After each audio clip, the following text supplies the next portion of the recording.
जब कुंती का विवाह नहीं हुआ था, उसी समय सूर्य के अंश से उनके गर्भ से कर्ण का जन्म हुआ था। परंतु लोक लाज के भय से कुंती ने कर्ण को एक बक्से में बंद करके गंगा नदी में बहाया। कर्ण गंगाजी में बहता हुआ जा रहा था कि महाराज धृतराष्ट्र के सारथी अधिरथ और उनकी पत्नी राधा ने उसे देखा और उसे गोद ले लिया और उसका लालन पालन करने लगे। कुमार अवस्था से ही कर्ण की रुचि अपने पिता अधिरथ के समान रथ चलाने की बजाय युद्धकला में अधिक थी। कर्ण और उसके पिता अधिरथ आचार्य द्रोण से मिले, जो कि उस समय युद्धकला के सर्वश्रेष्ठ आचार्यों में से एक थे। द्रोणाचार्य उस समय कुरु राजकुमारों को शिक्षा दिया करते थे। उन्होंने कर्ण को शिक्षा देने से मना कर दिया क्योंकि कर्ण एक सारथी पुत्र था और द्रोण केवल क्षत्रियों को ही शिक्षा दिया करते थे। द्रोणाचार्य की असम्मति के उपरांत कर्ण ने परशुराम से संपर्क किया, जो कि केवल ब्राह्मणों को ही शिक्षा दिया करते थे। कर्ण ने स्वयं को ब्राह्मण बताकर परशुराम से शिक्षा का आग्रह किया। परशुराम ने कर्ण का आग्रह स्वीकार किया और कर्ण को अपने समान ही युद्धकला और धनुर्विद्या में निष्णात किया।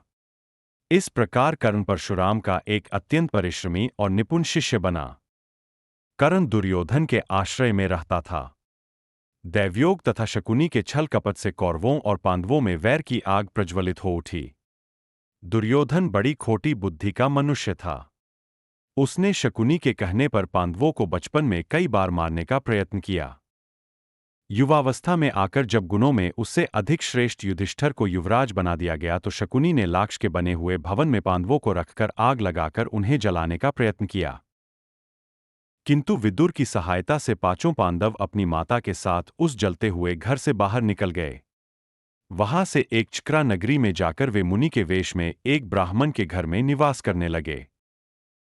फिर बक नामक राक्षस का वध करके व्यास जी के कहने पर वे पांचाल राज्य में, जहां द्रौपदी का स्वयंवर होने वाला था, गए। पांचाल राज्य में अर्जुन के लक्ष्य भेदन के कौशल से मत्स्य भेद होने पर पांचों पांडवों ने द्रौपदी को पत्नी रूप में प्राप्त किया।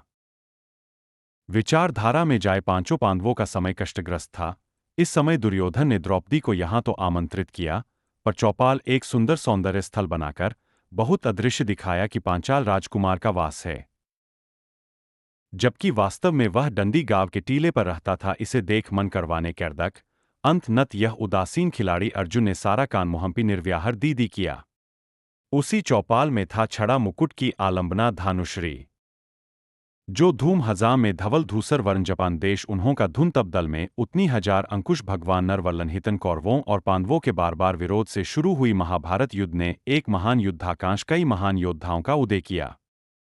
इस युद्ध में कर्ण ने भी अपनी बहादुरी और योद्धा दक्षता दिखाई, परंतु दैवी विधि ने इस युद्ध में कर्ण के साथ भी अनुष्ठान कर दिया।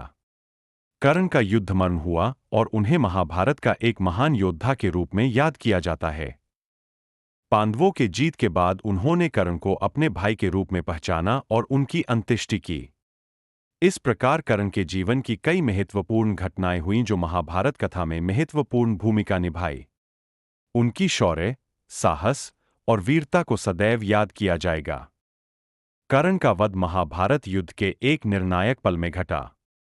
भगवान कृष्ण ने अर्जुन को मार्गदर्शन देकर कर्ण का वध किया और उसकी अंत्येष्टि की।